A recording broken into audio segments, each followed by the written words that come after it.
안녕하세요. 우리 팍스넷 시청자 여러분들. 김범준 대표입니다.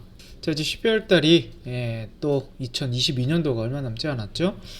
자, 이제 막바지 이제 들어가는데 그래도 시장은 그래 잘 버텨줍니다. 또 대주주 이슈 때문에 이제 개인들이 많이 또 팔고 있는 상황이라서 이게 좀 증시가 좀 더 흔들리지 않을까 이렇게 좀 봤는데, 지금 개인들이 한 일주일 동안 오늘 날짜가 27일입니다. 27일 3시 반을 넘어가고 있는데요. 지금 기관들이 이 물량을 다 받았어요. 또 이제 뭐 내일 또 마지막 거래인 29일에는 기관들이 다시 또 대량으로 팔고 그리고 이제 개인들이 대량을 살 그런 이제 포지션이 좀 나올 것 같은데, 그래도 현재 시장 대비 또 좀 잘 버텨주고 있다. 자, 그런데 뭐 모든 종목들이 뭐 다 시장 선방하는 건 아니죠. 유독 또 강한 업종들이 좀 나오기 시작했습니다.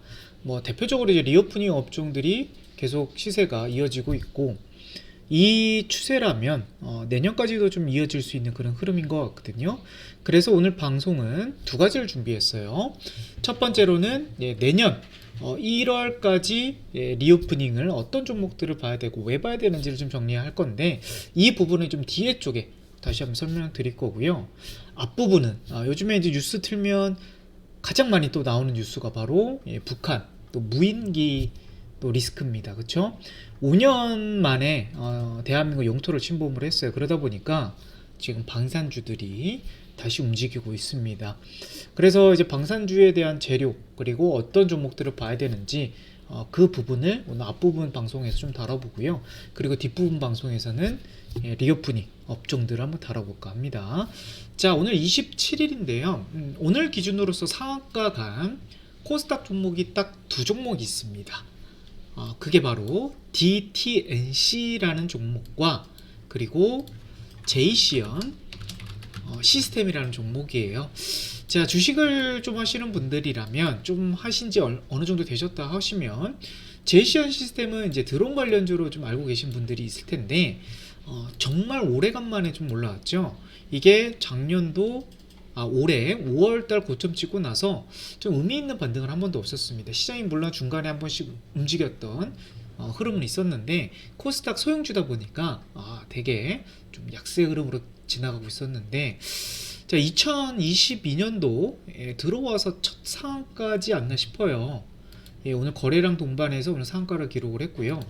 자, 제이시언 시스템은 어느 정도는 좀 주식하신 분들이라면 좀 알고 있는 내용이긴 하지만, 자, DTNC는 좀 생소한 종목이죠. 코스닥 기업이고 시가총액이 400억 수준의 아주 소형주입니다. 그러니까 제이시언 시스템보다 더 작은 기업이죠. 근데 이 종목도 올해 들어와서 처음으로 상한가를 기록을 했습니다. 그것도 12월 말에. 대표적으로 이제 방공 레이더를 만드는 기업이거든요. 한번 내용을 한번 보도록 하겠습니다.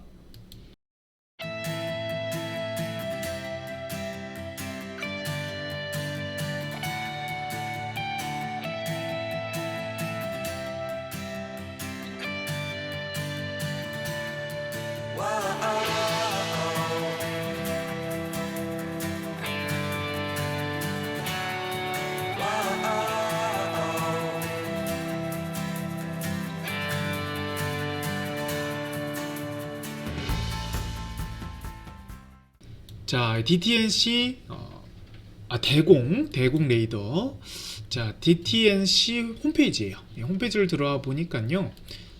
지금 생산 사업 분야 안에서 좀 레이더가 있고요. 그래서 은밀한 대공 침투를 탐지할 수 있는 중거리 대공 감시 레이더를 뜻하는 거고, 초소형, 소형, 표준 드론 유형의 탐지 및 정보 제공을 하는 이 소프트웨어 및 이 기기를 만드는 회사가 DTNC인데, 좀 오랜만에 또 상한가를 기록을 했고요. 또 이제 방산주 대형주라 한다 그러면 항공우주 이런 종목들도 시장이 오늘 크게 올라가지 못했는데 불구하고 3% 반등, LIG 넥서도 3%, 하나 에어로스페이스도 오늘 무려 4% 반등이 나왔고요.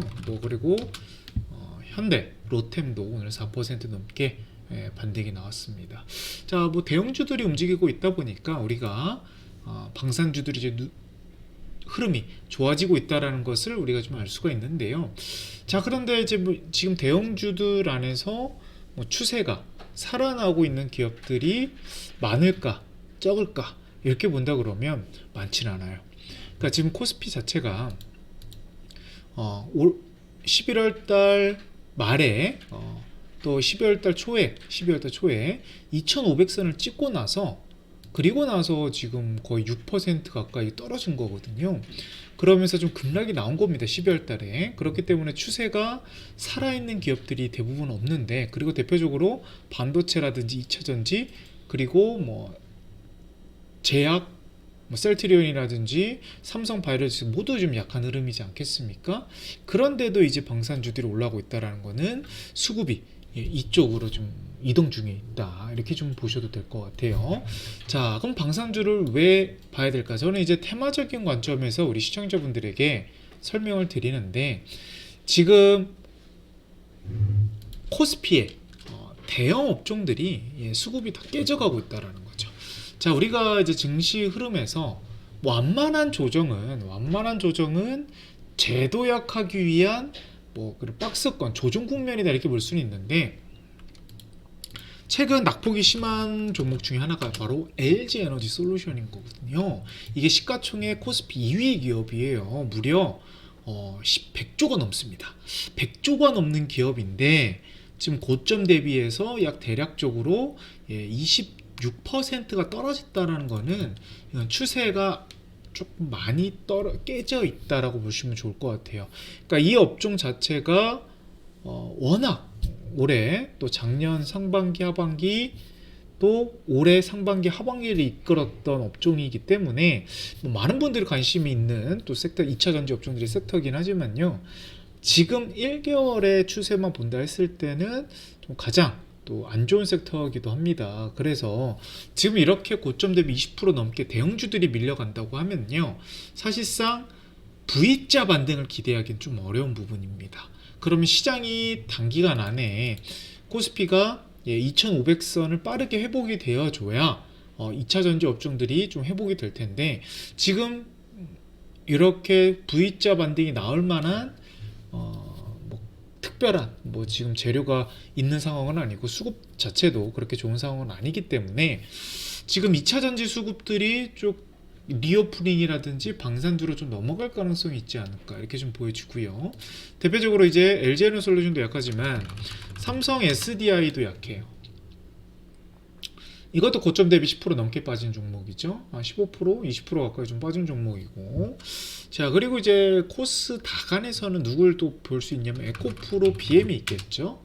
자, 에코프로 BM도 지금 이제 박스권 흐름인데, 자, 주봉상에서 흐름도 지금 아직 저점은 안 깨져서 추세가 뭐 되게 강하다, 이렇게 볼 수는 있긴 하겠지만, 중기적인 추세는요. 근데 단기적인 흐름에서는 요 지금 5주 연속 좀 떨어지는 구간대가, 요걸 다시 이제 돌려주려면 강한 또 수급이 뒷받침이 되어야 되는데, 일단 미국의 지금 테슬라라든지 또 이런 뭐 리비안이라든지 니콜라라든지 이런 기업들이 그렇게 강하지 못하죠.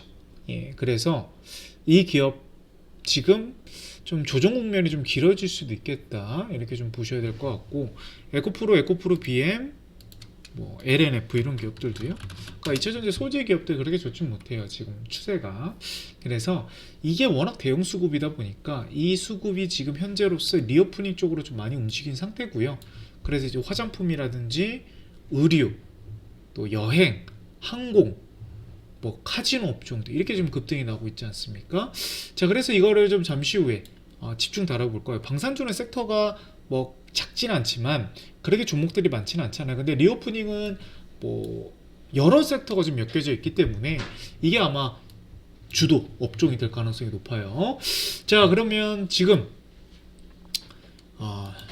대형주에서 또 반도체도 봐야 되겠죠. 2차전지 업종들이 좀 빠져있는 상황인데, 자, 그래서 삼성전자도 지금 흐름이 그렇게 강하지 못하죠. 그래서 삼성전자도 깨져 있고, SK하이닉스도 지금 차트 흐름 보시면 이게 주봉이거든요.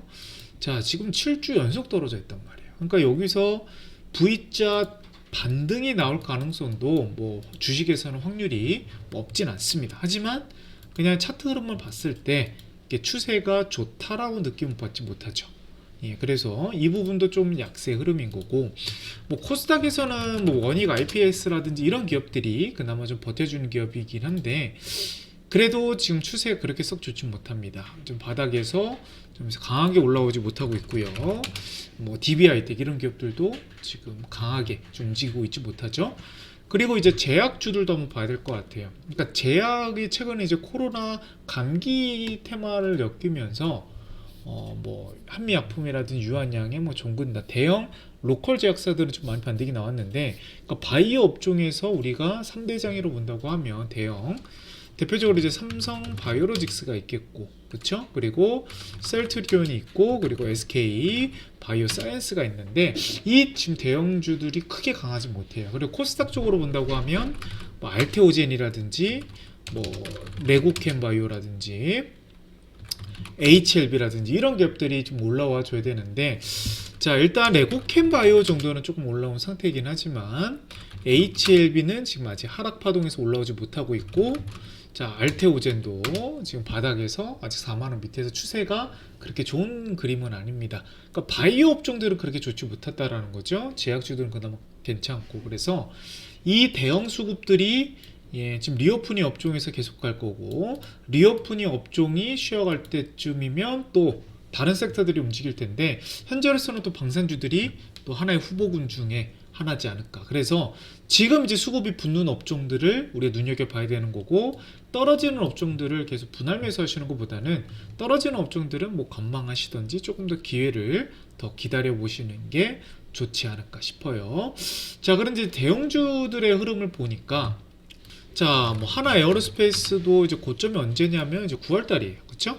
9월달에 이제 고점을 찍고, 이게 주봉입니다. 고점을 찍고 나서 급락 나오고 나서 반등 나오다가 또 1, 2월 넘게 좀 떨어졌다가 또 다시 반등이 나오고 있잖아요. 그래서 고점은 떨어지고 있고 저점은 높여지고 있고 삼각 수렴 형태인 거죠. 여기서 이제 이게 삼각 수렴이라고 하는데, 여기서 이제 돌파가 되는 흐름이 나온다. 그러면 또 내년 또 1월 달에도 좋은 그림이 좀 나올 것 같고요. 자, 하나 에어로스페이스도 그렇고 항공우주도요. 고점이 비슷합니다. 딱 9월 달에 고점. 우리가 수출, 폴란드의 수출 이슈가 나오고 나서, 그리고 나서 이제 급락이 나왔고요. 그리고 이제 저점을 지켜가며 45,000원 지키면서 최근에 51,000원까지 회복이 됐습니다.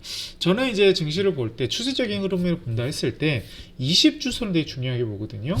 그러니까 20주선이 올라가 있느냐 떨어지고 있느냐, 이 부분이 우리가 포인트를 잡고 하는 부분인데, 지금 20주선 위에 있을 때는 강세 흐름, 아래에 있을 때는 약세 흐름, 다시 올라갈 때는 추세가 살아나는 그런 그림을 우리가 그릴 수가 있는 거거든요. 이게 증시에도 나타납니다. 자, 코스피 이게 증시인데요. 이게 노란 선이 20주선입니다. 20주선 위에 있을 때는 추세가 강하다. 또 아래에 있을 때는 추세가 약하다.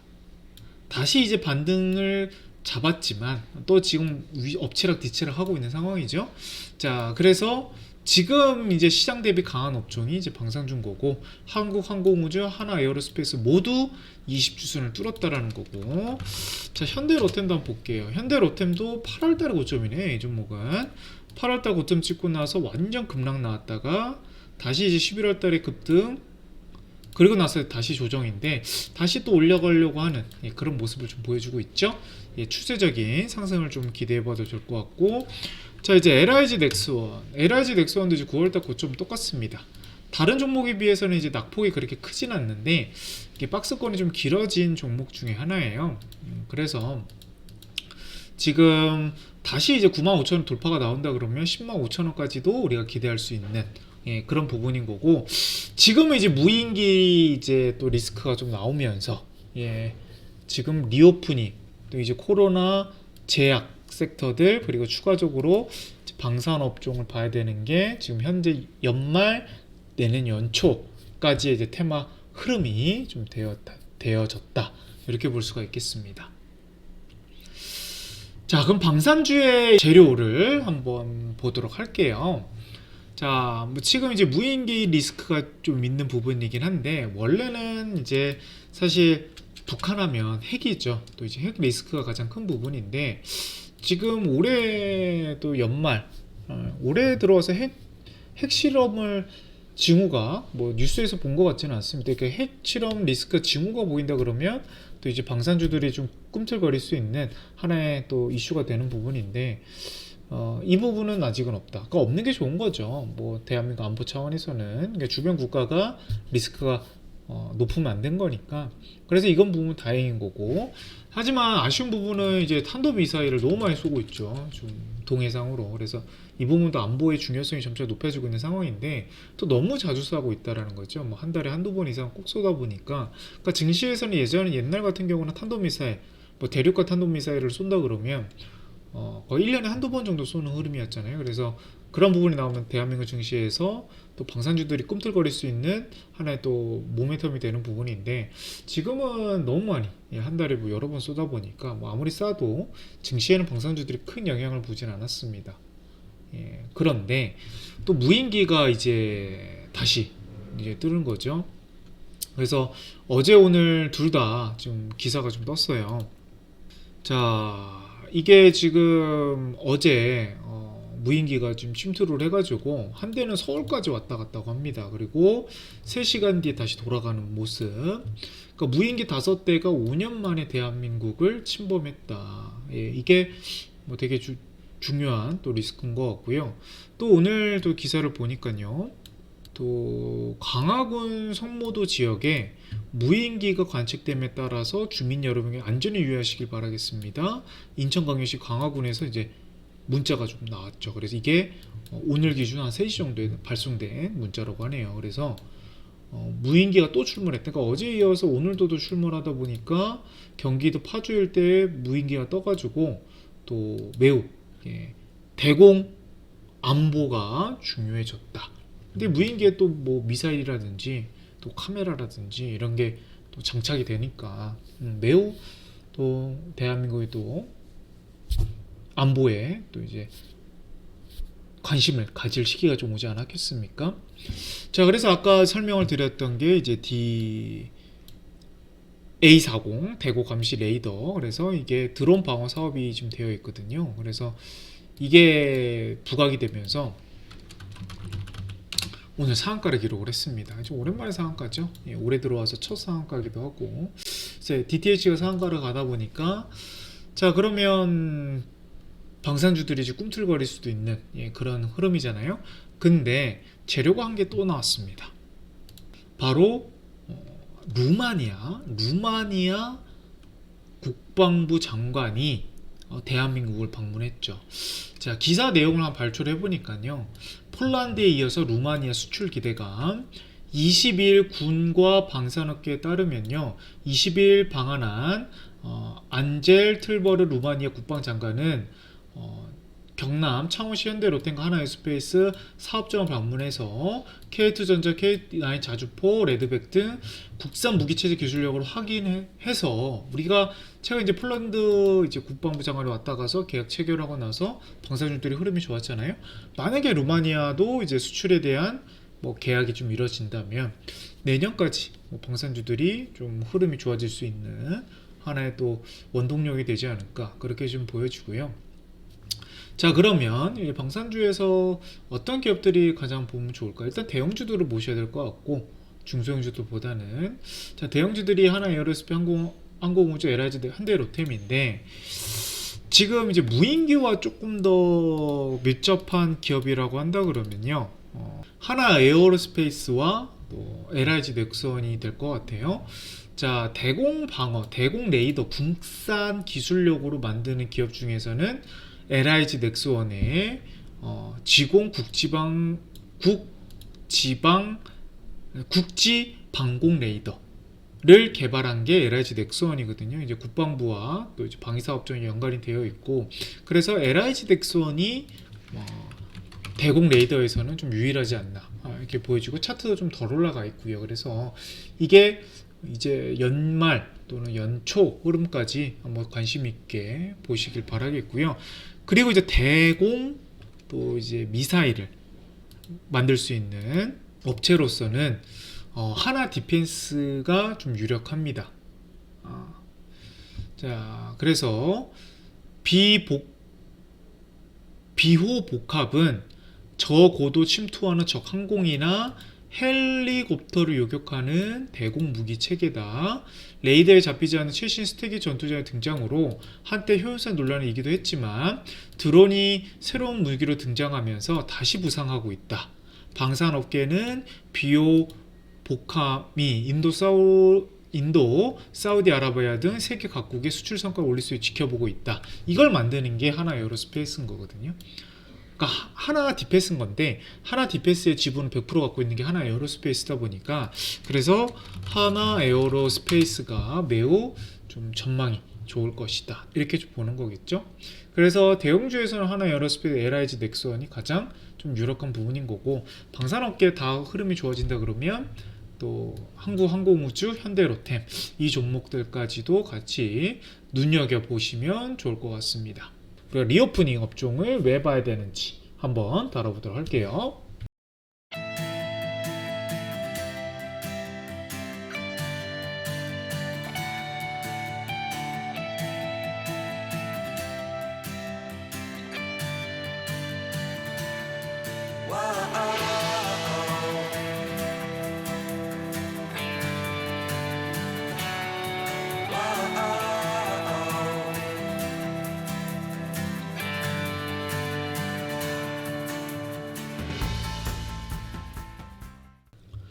자, 2교시 두 번째.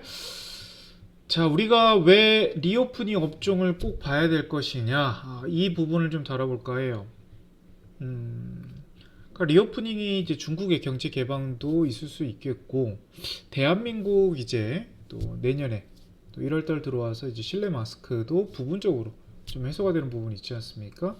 그런데 그러니까 이제 리오프닝에 왜 관심이 사람들이 별로 없을까라 생각해 본다 그러면 그동안 너무 많이 떨어졌고, 그리고 이렇게 반등이 좀 나왔다가 다시 밀린 경우가 한두 번이 아니어가지고, 그러니까 사람들이 그렇게 좋아하는, 개인 투자분들이 좋아하는 섹터는 아니에요. 그리고 이 업종 자체가 실적이 그렇게 좋지 못합니다. 대표적으로 이제 화장품 그렇게 실적 좋지 못하고요.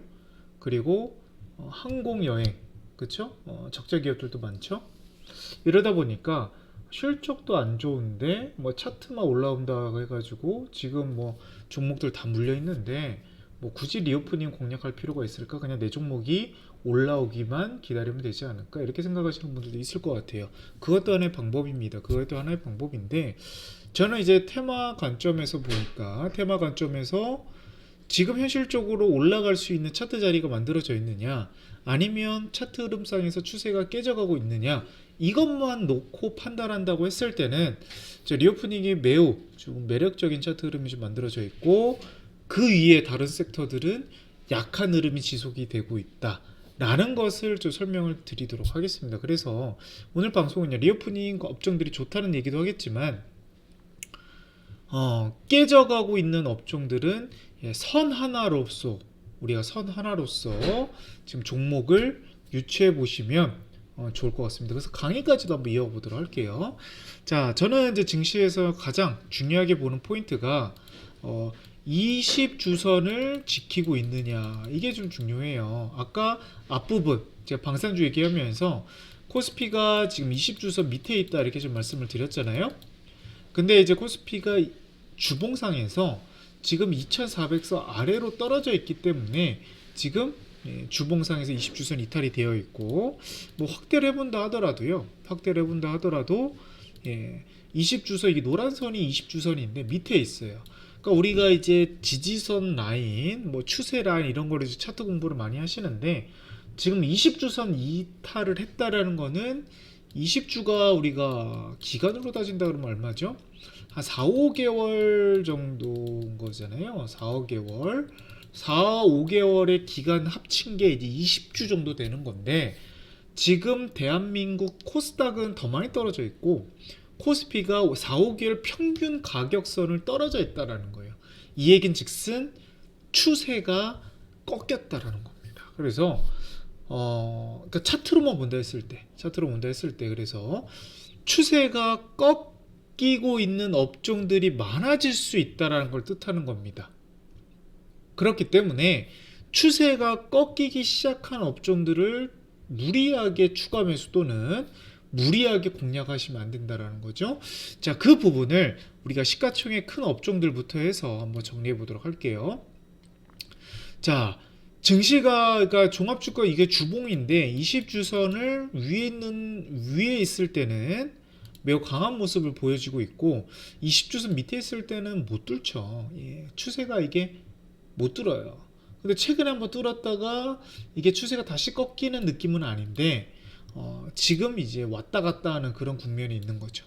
그래서 조심을 하셔라. 다시 꺾일 수도 있는 부분이기 때문에. 자, 그러면 20주선 아래에 있는 이탈 테마들은 침체기가 장기화될 수 있습니다. 20주선 밑에 있는 기업들은. 그래서 이 부분을 좀 잘 선별하셔야 될 것 같고. 자, 그래서 시가총액 상위주들 한번 봐야 될 것 같아요. 이건 이제 저번 주 기준으로 본다 했을 때 저번 주 금요일 기준으로서 종목들 한번 나열해 봤습니다. 근데 금요일날 시장이 급락이 나오면서 웬만한 이제 기업들은 다 시가총액 상위 코스피 안에서 시가총액이 가장 큰 기업들부터 나열했는데 대부분 좀 운봉으로 좀 되어 있죠. 그리고 이게 일봉상에서 흐름을 체크하지 마시고요. 주봉상에서 한번 체크해 보시길 바라겠습니다. 제가 앞부분에서 설명드렸던 2차전지 업종들도 그렇게 흐름이 좋지 못하고 지금 반도체도 그렇게 좋지 못하죠. 자, 첫 번째로 삼성전자, SK하이닉스가 20주선을 대부분 좀 이탈이 되어 있는 상태죠. 그쵸? 이 노란 선이 위에 있느냐 종목이 아래에 있느냐를 보셔야 되는데 대한민국에서 반도체에서 가장 큰 기업이에요. 삼성전자와 SK하이닉스. 그러면 SK하이닉스가 지금 밑에 있죠. 그럼 추세가 안 좋다라는 겁니까? 안 좋다라는 거고. 삼성전자도 지금 추세가 올라와 있다가 다시 꺾여 있는 흐름인데 좋지 못하다라는 거예요. 좋지 못하다. 다시 6만 원을 뚫어야 이제 추세가 다시 살아난다는 기준인 거고 지금 자리에서는 리스크 대응하셔야 된다. 삼성전자가 더 떨어질 수도 있고 올라갈 수도 있긴 하지만 혹여 더 떨어질 수 있음에 준비해야 된다. 이걸 말씀드리는 거고요. 자, 그리고 2차전지에서 가장 큰 기업이 뭐가 있을까요? 바로 LG에너지솔루션과 삼성 SDI가 있겠죠? 요 종목. 자, LG에너지솔루션, 삼성 SDI 2차전지가 모두 이탈이 됐어요. 1주, 2주차 떨어져 있고 요번 주도 아직 회복이 못했죠. 그리고 삼성 SDI도 좀 떨어져 있다. 자, 그러면 대한민국 안에서 대한민국 2차전지 배터리를 만든 회사 중에서 가장 큰 기업이라 할 수 있는 LG에너지솔루션과 삼성 SDI가 둘 다 20주선이 이탈이 됐는데 추세선이 무너졌는데 지금 중소형 2차전지 업종들이 급등이 나올 가능성이 높을까요? 적을까요? 상대적으로 적을 수밖에 없죠. 왜냐하면 결국 이제 증시의 흐름은 테마적으로 흘러가고 있고 위에서부터 아랫물로 흘러가는 흐름인데 대형주에서 아무리 흐름이 약한 흐름인데 중형주들, 중소형주들이 아무리 수급이 분다고해서 올라갈 가능성은 적다라는 거죠. 그래서 이게 저번 주에 이탈 시그널이 나왔는데 요번 주에 뭐 급락 나온 종목들이 뭐가 있어요? 대표적으로 뭐 CIS 이런 종목들이 지금 어제도 급락 나고 오늘도 급락 나왔단 말이에요. 이게 전고체 배터리 장비 회사지 않겠습니까? 예. 약할 수밖에 없죠. 그러니까 중간중간 쇼크가 나올 수밖에 없어요. 이런 종목들, 뭐 PNT도 마찬가지고, 뭐 대주전자재료 이런 종목들도 지금 연속적으로 계속 떨어지고 있지 않습니까? 삼성 SDI와 LG에너지솔루션이 살아나주지 못한다 그러면 이 기업들은 추세적인 흐름에서 반등보다는 조금 하락의 가능성이 있다라는 거죠. 그래서 2차전지 업종들은 지금은 물론 이제 저점은 찍힐 거예요. 저점 찍힐 텐데 추가 매수 또는 이제 저점 매수로 이제 공격적으로 들어가기보다는 관망하시면서 이제 흐름을 지켜봐야 된다 이렇게 말씀을 드리겠고 또 이탈했던 대한민국 수출 산업에서 당연히 자동차 업종들도 약해요. 자동차 업종들도 한번 반등 나올 듯 하지만 이게 언제 이탈이 됐냐 9월달이에요. 올해 9월달에 한번 이게 현대차 주가인데 주봉상의 차트 흐름 이탈이 되고 나서 회복이 안 되고 있죠. 기아차도 다시 올라갔다 떨어지면서 거의 3, 4개월 정도 추세 하락이 나고 있다는 거죠. 그러면 현대차, 기아차가 지금 자동차 업종에서 제일 큰 시가총액인데 이 두 종목이 못 움직인다 하면 다른 자동차 부품주들 많이 올라갑니까? 거의 안 올라갈걸요? 뭐 최근에 뭐 당연히 만도, HL 만도라든지 뭐 명신산업이라든지 현대모비스, 현대위아 뭐 등등등. 그러니까 자동차 업종의 대부분 기업들이 어떻게 됩니까? 차트 흐름이 좋지 못하다라는 거죠. 그럼 어디서 볼 수가 있는 거예요? 그러니까 우리 시청자분들이 한 종목에 꽂혀가지고 그 종목이 올라가냐 떨어지냐의 흐름을 보시는 것도 중요하지만 결국 큰 업종의 흐름을 보셔야 된다는 거지. 대표적으로 시가총액 높은 순서부터 차트 흐름을 보시고 어느 기준선에서 20주선, 20주선을 지키고 밑에 있는지 위에 있는지를 보셔야 될 것 같아요. 20주선 아래에 있는 섹터들은 지금 저점이라고 들어가실 필요는 없을 것 같고요. 올라가고 있는, 제가 앞부분 방송에서 이제 방산주 얘기를 해드렸는데 방산주의 대형주들이 대부분 위에 올라가 있지 않겠습니까? 그런 업종들이 좋아지고 있는 흐름인 거고 리오프닝도 그런 맥락에서 좋아지고 있다는 거예요. 그러면 지금 떨어지고 있는 굳이 이게 떨어지고 있는 업종들에서 저점 매수세를 저가 매수를 무리하게 내려갈 필요는 없겠고 정말 중장기 투자하시는 분들은 저점 매수세도 이제 분할 매수 정말 조금씩 뭐 마이너스 10% 떨어질 때마다 그런 전략이면 모를까 한 번의 비중 베팅으로서 저가 매수 들어간다 그러면 정말 대응하기가 어려운 게 지금 꺾여가는 종목들입니다. 반도체, 2차전지, 자동차. 그래서 이런 업종들은 어떻게 구별해야 될 것이냐, 저는 아예 빼버려요. 빼버립니다. 무슨 말이냐면 20주선 위에 있는 섹터와 아래에 있는 섹터를, 이게 위에 있는 섹터는 약간 햇빛 좋은 섹터다 이렇게 말씀드리겠고 아래에 있는 섹터들은 약간 흑구름 표시를 해서 안 좋은 섹터다, 그러니까 수급적으로 봤을 때 추세가 안 좋은 섹터라 해서 반도체, 자동차, 2차전지를 다 빼버려요. 그럼 이런 종목들을 지금 비중이 높으시면 안 되는 거고 결국 이 업종에서 비중을 높여야 되는데, 그러면 이제 햇빛 섹터들이 뭐가 있을까를 다시 한번 시가총액 상위주들을 봐야 되겠죠. 자, 상위주들을 보니까 지금 금융주들이 너무 좋죠, 그렇죠? 자, 대표적으로 KB금융, 신한지주 이런 기업들이 시가총액 물론 종목이 무겁긴 하지만 바닥에서 기준이 볼 수 있는 20주선을 깨지고 나서, 이때는 보는 게 아니고 이 주봉인데요, 깨지고 나서 저점 지키면 올라올 때 우리가 관심 있게 보셔야 된다라는 거예요. 그래서 금융주들이 최근 흐름이 좋고 최근에 가장 상승세가 흐름이 좋은 게 바로 또 메리츠 그룹주 아니겠습니까? 메리츠 그룹주는 이제 6월달, 7월달, 8월달, 9월달 이럴 때는 계속 20주선 밑에 있었어요. 하지만 이게 돌파하고 나서 엄청난 급등이 나왔다라는 거죠. 바닥에서 무려 80% 상승이 나왔습니다. 메리츠 금융지주 시가총액 5조 원대 규모인 종목이 이렇게 반등이 나온다라는 거죠. 그러면 이게 이 기업만의 호재가 있어서 올라간 것이냐? 이게 아니고 금융주들이 전반적으로 바닥에서 올라왔기 때문에 시세적인 흐름이 나왔다라는 거죠. 종목들은 우리가 이제 테마를 연구하는 입장에서는 다 비슷하게 움직입니다. 그러니까 누군가 시가총액 상위주들이 움직인다 그러면 중소형주들도 따라 올라갈 가능성이 높은 거고, 반대로 중대형주들이 시세가 이제 무너지면서 20주선 이탈이 나온다 그러면 중소형 기업들도 시세가 무너질 가능성이 높다라는 게 테마의 순환인 거고 테마의 과정인 거거든요. 자, 그럼 금융주들이 지금 흐름이 좋고요. 또 뭐가 좋아요? 당연히 지금 화장품 관련주들 오늘도 또 급등 나오지 않았겠어요. 뭐 아모레퍼시픽 이런 종목들, 제가 이거를 저번주에 만든 자료예요. 저번주에 어떤 거 보고 요런 자리 보고, 이게 지금 딱 지금 아모레퍼시픽 이게 여기인데 여기 차트와 지금 요 자리에 캡처 떠가지고 지금 올라온 건데 여기에 흐름이 똑같잖아요. 그러니까 저번주에 만들어진 흐름만 봐서 이게 상승이 나올 것이냐 우리는 예측할 수가 있어요. 그래서 이번 주에 지금 아모레퍼시픽이 무려 5% 넘게 6% 가까이 상승이 나왔고 LG생활건강도 이번 주에 3% 2% 넘게 반등이 나왔더라. 그러니까 이 종목도 마찬가지죠. 계속 지금 연일 떨어지고 있다 보니까 이게 추세적인 하락인데요. 올라온 시기가 11월 달부터 11월 달부터 올라오기 시작했다라는 거죠. 그러면 지금 화장품 관련주에서 가장 큰 시가총액 종목이에요. 아모레퍼시픽이 7조 정도 되고요.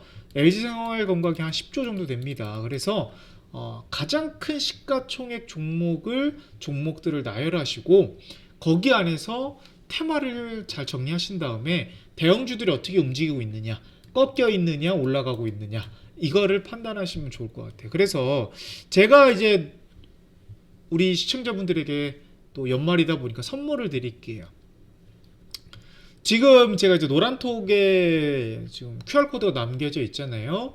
오늘 들어오신 분들에 한해서 아침 방송이긴 하지만 들어오신다 그러시면 제가 화장품 테마 정리된 거를 드리도록 할게요. 그래서 화장품 관련주 자료집을 정리된 거를 무료로 그냥 들어오신 분들은 다 제공해 드릴 테니까요. 지금 노란톡에 들어오시면 화장품 관련 테마 업종을 정리해 드릴 텐데 어떤 파일인지 한번 잠깐 설명을 드릴게요.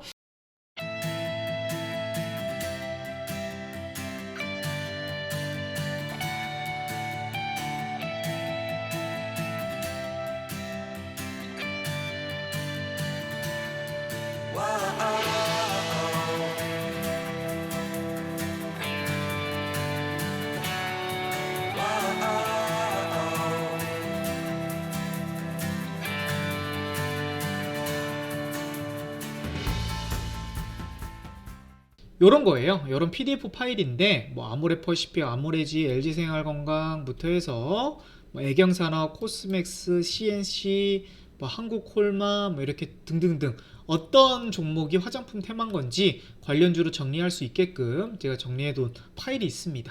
요거 보고 주말 동안 또 연휴 동안 또 정리해서 화장품 테마 정리하시길 바라겠습니다.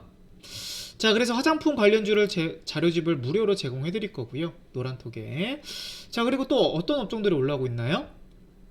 자, 엔터 업종들도 올라가고 있습니다. 뭐 대표적으로 하이브, JYP 추세가 지금 너무 좋게 올라가고 있고,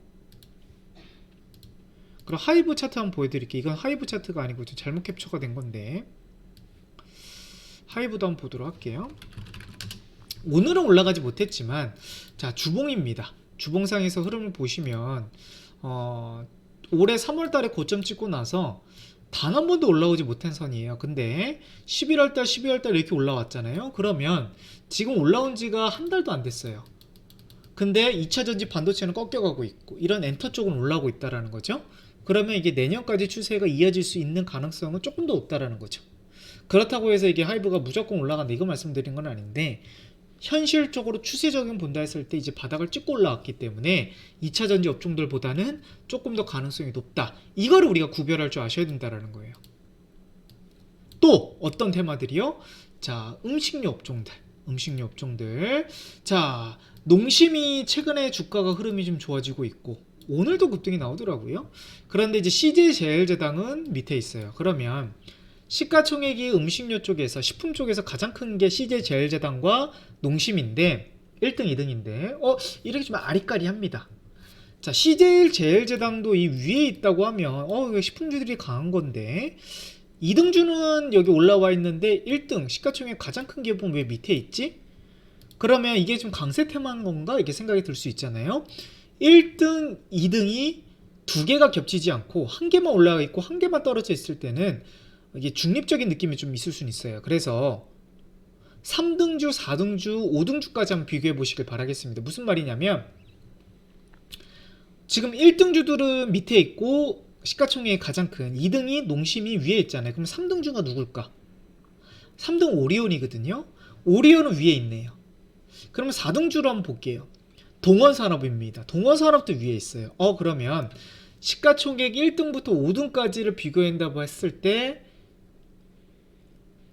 1등만 빼고는 다 위에 있거든요. 최근에 롯데칠성도 급등이 나오고 있고 오뚜기도 급등이 나오고 있지 않습니까? 그럼 식음료 업종들도 강하다라는 것을 알 수 있는데 그럼 어떤 게 음식료 업종인지 좀 모르시는 분들은 제가 또 이것도 자료집 드릴게요. 이것도 무료로 또 연말이다 보니까 제가 만든 거 또 노란톡에 들어오신 분들 자료지 제공해 드리도록 하겠습니다. 자, 그리고 또 휠라홀딩스, 영업무역 이 기업들도 지금 우려 업종인데 오늘 흐름 매우 좋았죠. 오늘도 휠라 또 상승이 나왔고 영업무역 또 상승이 나왔어요. 너무 좋게 흘러가고 있는데 이것도 차트 흐름 보면 시가총액 가장 큰 업종들이 올라가고 있다라는 거죠. 20주선 돌파했습니다. 자, 그럼 우리가 정리해 볼게요. 의류업도 제가 자료집을 제공해 드리도록 하겠습니다. 의류업도. 자, 그럼 제 총 3개 받을 수 있는 거죠. 의류업, 식음료, 화장품 3개 자료집을 들어오신 분들한테 모두 제공하겠다라는 거예요. 자, 그러면 20주선 위에 있는 업종이 금융, 화장품, 엔터, 식음료, 의료 쪽인 거고 반도체, 자동차, 2차전지는 지금 20주선 아래에 있는 섹터다 이렇게 보시면 좋을 것 같은데 지금 화장품, 식음료, 의료 이런 업종들, 엔터 이런 업종들이 뭐예요? 대표적으로 리오프닝이에요. 그쵸? 경제 개방 또 이제 코로나, 위드 코로나와 이런 정책에 되어 있는 업종들이잖아요. 그리고 작년에 많이 못 올라갔고 재작년에도 많이 못 올라갔고 코로나 때문에. 그래서 이 업종들이 지금 연말이긴 하지만 내년 1월 달에도 강할 가능성이 높다라는 거예요. 왜? 이 업종들은 지금 약하기 때문에 이 반사이익을 이 업종들이 테마는 떨어지는 테마 있으면 올라가는 테마 있고 결국 이 업종들이 꺾여갈 때 이 업종들이 다시 올라갈 거거든요. 그러니까 이 업종들이 지금 상대적인 부분이라서 이 업종이 좀 더 강할 것이다 이런 논리가 좀 나오는 거고 내년 1월 달에도 재료가 많죠. 대표적으로 이제 마스크라든지 실내도 중국의 경제 개방 이런 부분이 이쪽의 수급을 이끌 수 있는 강한 모멘텀이 될 것이다. 자, 이렇게 지금 구별을 했는데 이거 중립이 있어요. 이거 중간에 있는 섹터들은 뭘 것이냐? 이것도 좀 궁금할 수는 있겠잖아요. 여기에 사이에 들어간 업종들 이건 뭐냐면 지금 다시 이제 강세가 될 수도 있고 약세가 될 수도 있는 그런 기점에 있는 업종들인 거예요. 대표적으로 철강 업종들이 그래요. 자, 가장 큰 종목이 포스코고요. 두 번째로 큰 게 현대제철인데 포스코는 20주선을 10월 달에 이미 뚫었어요. 20주선을 이미 뚫었기 때문에 추세가 강하다는 것을 우리가 알 수가 있고 하지만 이제 현대제철은 지금 왔다 갔다 하는 부분인 거고 철강주에서 시가총액이 세 번째로 큰 게 이제 동국제강인데 동국제강은 밑에 있어요. 지금. 그래서 철강주들은 1등, 2등주는 되어 있지만 3등, 4등주들은 밑에 있다. 그렇기 때문에 이거는 정말 강하다라고 볼 수는 없어요. 왜냐하면 제가 말씀드렸던 의류, 식품, 화장품 이런 업종들은 1등뿐만 아니라 5위권, 6위권, 7위권까지 한두 종목 빼고는 다 넘었거든요. 근데 이제 포스코라든지 철강 업종들은 한두 종목 빼고는 다 밑에 있어요. 그럼 좋지 못하다라는 거고 결국 아직은 중립적인 포지션이다. 조금 더 올라오려면 시간이 걸리거나 또 리오프닝에 좀 힘이 빠지거나 이럴 때 좀 부각이 될 것이다. 자, 그리고 이제 화학도 마찬가지예요. 가장 큰 거는 LG화학인데 LG화학은 지금 꺾여 있고 그리고 하나솔루션도 꺾여 있어요. 하나솔루션도 태양광 쪽인 거고 포스코 케미칼도 조만간 꺾일 것 같아요. 근데 이제 올라오는 게 이제 정유화학 쪽인 건데 롯데케미칼, 금호석유, 대환유화 이런 업종들은 좀 올라오고 있긴 하거든요. 근데 또 꺾여가는 업종이 있다. 그래서 화학은 좀 중립적, 꺾여가는 종목이 있고 올라오는 종목들이 있기 때문에 중립을 한번 넣어보도록 하겠습니다. 그러면 최근에 이제 올라왔던 종목들 한번 정리해 볼게요. 대표적으로 이제 철강 화학 업종들은 중립적인 거고 반도체, 자동차, 2차전지는 밑에 있는데 이 종목은 위에 있죠. 근데 더 추가해 보도록 할게요. 자, 바로 뭐가 나오냐면 항공도 좋고요. 5G도 좋고 제약주들이 최근에 올라오고 있고요. 굴착기, 해운주들. 그리고 약한 거는 대형 IT, 대표적으로 카카오, 네이버. 그리고 게임주들도 그렇게 좋지 못하고 바이오 그렇게 좋지 못하고. 그러니까 바이오와 제약은 좀 다릅니다. 제약은 한미약품, 유한양행, 종근당 이런 종목들이 제약주인 거고요. 바이오는 셀트리온, HLB, 알테오젠 이런 종목들이 바이오인 거고요. 자, 그리고 신재생 에너지도 별로예요. 뭐 태양광, 풍력, 건설 업종들도 아직 좀 약하고 원자력도 약하죠. 자, 그럼 이런 업종들이 지금은 약세 테마, 강세 테마들은 이렇게 좀 되어 있다. 자, 그래서 이쪽에 포트가 많아야 좋은 거고, 약한 업종들은 우리가 공략하기는 조금 보수적으로 좀 봐야 되지 않을까, 그렇게 보여집니다. 근데 요 업종에서 제가 이제 자료집을 드린다고 했잖아요. 자, 지금은 강세 업종들을 우리가 눈여겨봐야 되는 부분입니다. 그래서 제가 화장품, 식음료, 의료 업종들을 지금 강세 업종들이기 때문에 자료집을 만들어 드릴 거고, 자, 다음 방송에서도요, 만약에 이제 다음 주에 철강이라든지 화학주들이 이게 위로 올라오거나, 지금은 그렇게 좋지 못하는데 반도체가 만약에 삼성전자, SK하이닉스가 급등이 나오면서 이런 쪽으로 강세 테마로 넘어간다 그러면 우리 노란톡에 들어오신 분들에게 제가 알려드릴게요. 지금 강세 테마가 얘네들이기 때문에 이제 공략하셔도 되고요. 게임주들이 올라온다, 만약에 위메이드라든지 뭐 NC소프트, 펄어비스 이런 종목들이 올라온다면 제가 이제 중립 포지션을 넘어서 강세 테마가 되기 때문에 이제 게임주를 잡아도 된다, 이렇게 말씀을 드리도록 하겠습니다. 하지만 지금은 약하다라는 거죠. 지금 굳이 게임주 살 필요 없어요. 지금은 약한 테마이기 때문에 굳이 지금보다는 올라오고 나서 공략하시는 걸 권해드리도록 하겠고, 그리고 오늘 이제 연말에 또 들어오신 분들을 위해서 2023년도에 꼭 봐야 될 식음료, 화장품, 의류 세 가지 자료집을 무료로 제공해드리도록 하겠습니다. 아까 설명드렸던 한 개만 좀 설명을 드릴게요. 지금 화장품 관련주에서 제가 이렇게 지금 화장품 관련주들을 여러 개 만들어 드렸습니다. 이렇게 어떤 관련주들이 좀 화장품 관련주로 좀 되어 있고, 여기서 어떤 종목들을 공략해야 되는지를 말씀드릴 거고요.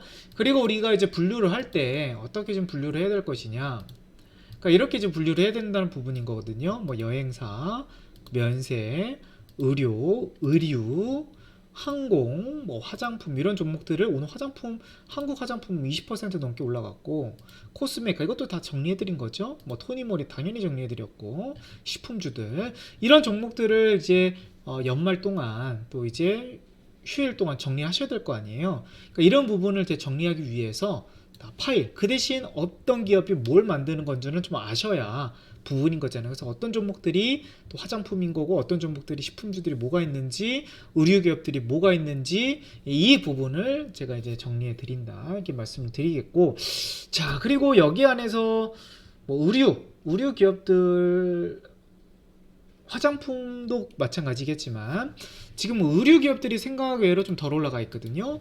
의류 관련주 3대장, 대장주도 한번 지금 봐도 될, 당장 요번 주부터 봐도 될 종목들 한번 3개 정도는 좀 다뤄드리고 오늘 방송 마무리하도록 하겠습니다.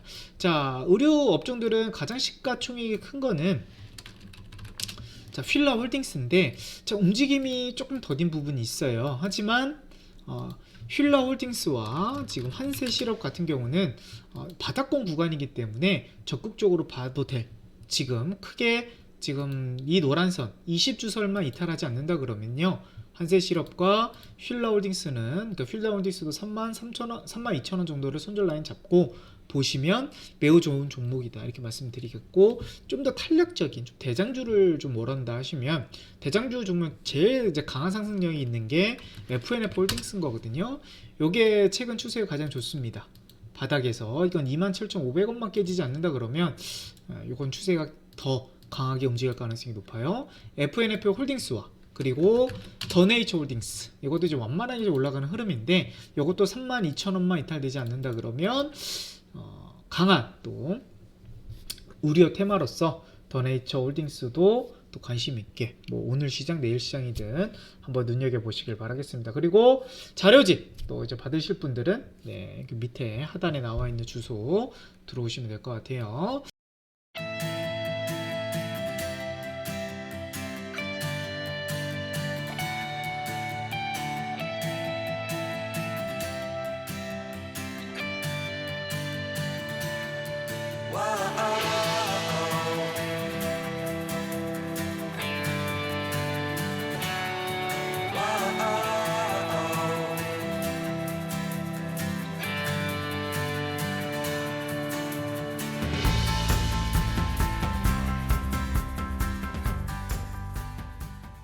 자, 오늘 방송은 이렇게 좀 마무리해 보도록 하겠습니다. 우리 팍스넷 또 시청자 여러분들, 또 새해 복, 또 새해 들어갈 때 새해 복 많이 받으시고요. 그리고 내년에도 좀 어려웠던 2022년 또 잘 좀 정리하셔서, 올해는 좀 힘들었지만 또 올해는 성과가 그렇게 높지 못했지만 내년에는 제가 오늘 말씀드렸던 이런 테마의 순환 구조에서 좀 20주선을 기준을 두고 위에 있는 섹터들은 공략을 하고 아래에 있는 섹터들은 비중을 좀 줄여가면서 또 전략을 짜신다 그러시면요, 조금 더 효율적이고 조금 더 현명한 또 전략이 되지 않을까 이렇게 보여집니다. 자, 다음 주에 이 시간에 뵙도록 하겠습니다. 시청해 주셔서 감사합니다.